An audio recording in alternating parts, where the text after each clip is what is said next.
Here's my question then. When you say that people make up their mind that night, what I have heard from some people, longtime Iowans, they tell me that in many of these districts, especially the key swing districts, the district chairman and sort of the party apparatus in these districts hold a lot of sway, and they're sitting on sort of a cachet of caucusers who will move the way they are suggested to move once the district chairman gets a sense of where the room is going. Is that your experience as well?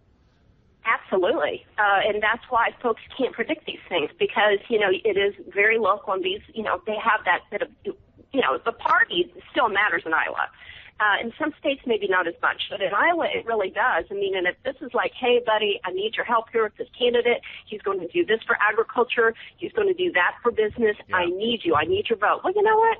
That's his buddy, Ted, and he may go ahead and go with Ted because it helps Ted in his position, and then Ted can help him get the goodies later. I mean, it just is what it is. I mean, it's a very local game, and it's not the way it is with everyone. Well, yeah, that's that politics, kind of sure. Happen. So let's speculate a little bit here, because I've sensed from some of the party apparatus in Iowa that there's some grave concern about Ron Paul showing very well in the caucuses here, because there's concern, frankly, that Iowa will caucus itself into oblivion, and the party will say, listen, if Ron Paul is what Iowa picks for us, or gives Ron Paul this kind of prominence, maybe Iowa shouldn't be first in the nation for our party next time around. And we know that the Iowa caucuses are important to this state and to the economy. Is it possible that the party apparatus here could be silently asking those district chairmen to start swaying some important caucus members over to the anti-Paul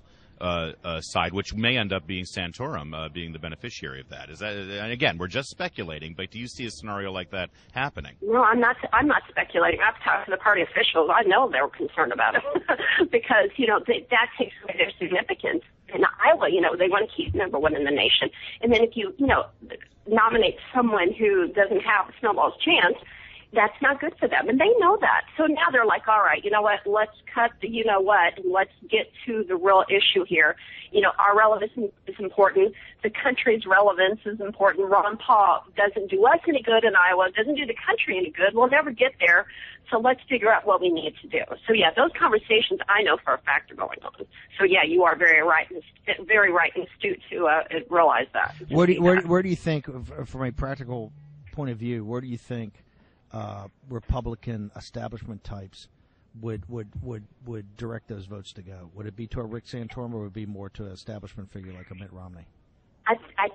Steve, I just think it's a huge struggle right now, because I've talked to both types. They're like, we think Romney, we want Iowa to pick the winner, and we think Romney would be the winner. But it's like, but Santorum's worked so hard, and he came to my church, and he came to my diner, and I really like him, and we think he represents Iowa.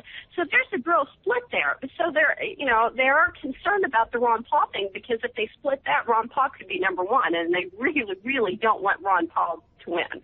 There's a huge concern with that, because his folks are like, the kids at the schools, they're just got this protest vote. I mean, you know how it is when you're in college. You're like, I'm down with the man, Right. I just want to go against everything, and he riles that up, and that's, in a way, that's good, because it gets Is that different than involved. you were what, national chairman of young Republicans or college Republicans? Is this a different crowd? Because correct. The average age of the caucus goers in the Republican caucus in 80. Iowa it was Dee Dee Benkie. Wow. Actually, that number is 60. So the jailbait is 50. Right? I'll be honest with you. I saw some video from last year's caucuses. I think the average age was dead. I'm sorry, well, yeah, you get it. So everyone's probably going to know a lot of those Ron Paul people coming in, because they'll be coming from schools, and they're going to be. I don't know. I kind of think they're going to be able to keep him from getting the number one spot, because they are concerned, and they get that. And they had so much change with the schedule, with, Florida just making everything crazy, and so Iowa knows that, they're kind of on the chopping block here. They could be. So that's very important to them. So I'm sure that there are a lot of discussions and trying to figure out, where the votes are going to go. And I will tell you this, and I'm positive that the party apparatus is very tightly knit, like it is in Indiana. It's very similar. So they're trying to figure it out right now. I mean, between Romney and Santorum and how they deal with the Paul bots. And, they're not going to want him to get number one. It's very bad for Iowa. It's terrible for Iowa. In fact, if he wins, the biggest loser is absolutely Iowa. So I hope for my friends at the Iowa GOP, I hope that doesn't happen. Yeah, I just want to make sure